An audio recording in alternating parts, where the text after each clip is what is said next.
There's a version of you, not the one you show your friends, not the one you curate on social media, but the one you lock away in silence. The part that gets angry, the part that feels jealous, cruel, manipulative, or lustful. The part that wants to dominate, to lie, to seduce, to scream. The part you pretend doesn't exist.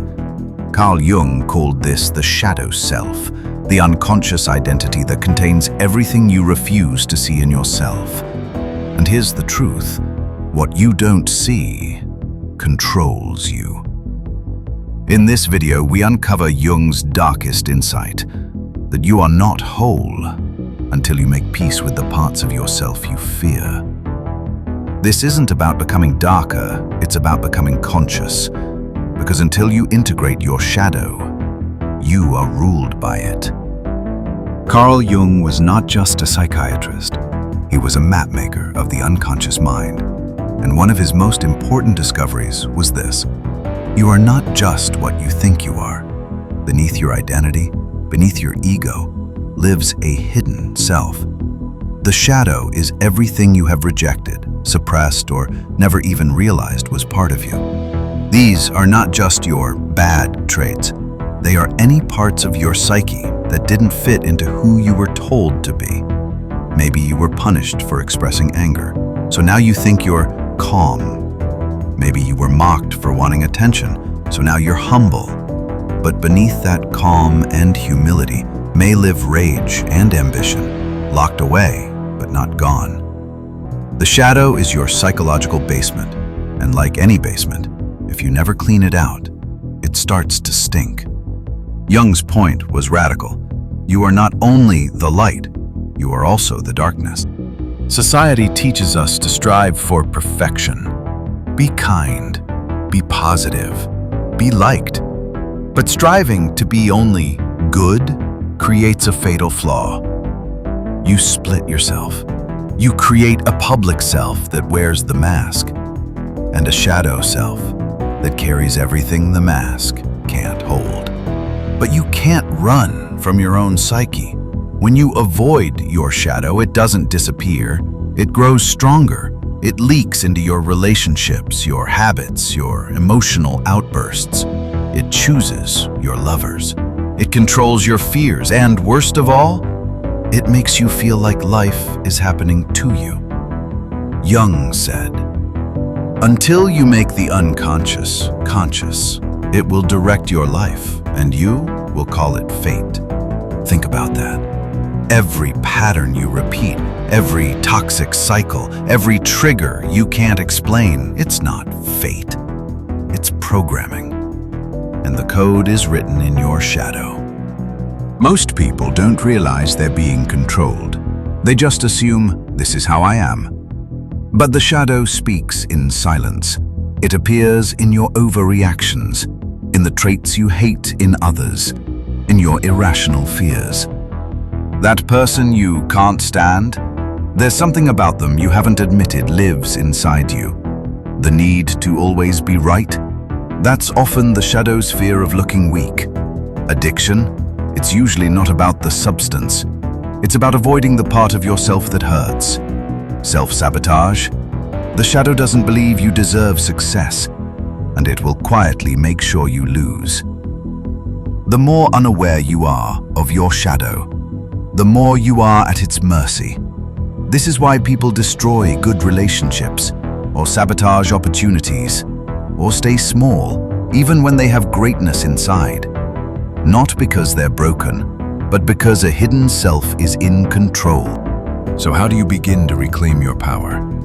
Step 1. Awareness without judgment. Sit with your discomfort. If jealousy arises, don't suppress it. Ask, what does this say about what I secretly want? Step 2. Projection work. Every trait you criticize in others, pause and reflect, what part of me is this pointing to? You don't have to like it. You just have to face it. Step 3. Shadow journaling. Write freely about your darkest thoughts, impulses, fantasies, not to act on them, but to disarm them. When you bring the shadow into the light, it stops controlling you from the dark. Step 4. Channel the shadow into power. That anger, use it to set boundaries. That lust for attention, turn it into confident leadership. That manipulative streak, refine it into strategic thinking. You don't destroy the shadow, you upgrade it. As Jung said, I'd rather be whole than good. The greatest power is not control over others, it's control over yourself. And true control comes not from force, but from integration. The people who walk in silent confidence, they've already met their demons and survived. The ones who are calm under pressure, their chaos has already been faced internally. The most magnetic leaders aren't just smart, they are whole. When you integrate your shadow, you become unpredictable because you're not ruled by shame. You become stable because nothing is denied. And you become powerful because nothing inside you is hiding anymore. The shadow self is not your enemy. It is not here to destroy you. It is here to complete you. It is your hidden twin, your buried truth. The part of you that has waited patiently in silence for you to return. And the more you reject it, the more it rules you. You cannot outrun your darkness, because it walks in your very footsteps. But the moment you choose to look inward, to face what you fear, what you desire, what you've denied, that is the moment you begin to awaken. You take back the reins. You reclaim your inner throne, not through domination, but through integration. You become the master, not of others, but of yourself. And self-mastery is the foundation of all power. And that is true power. Not given, not borrowed, but earned within. Carl Jung knew, you will never be free until you meet your shadow. Like and subscribe to Ancient Light to keep walking the path of dark wisdom.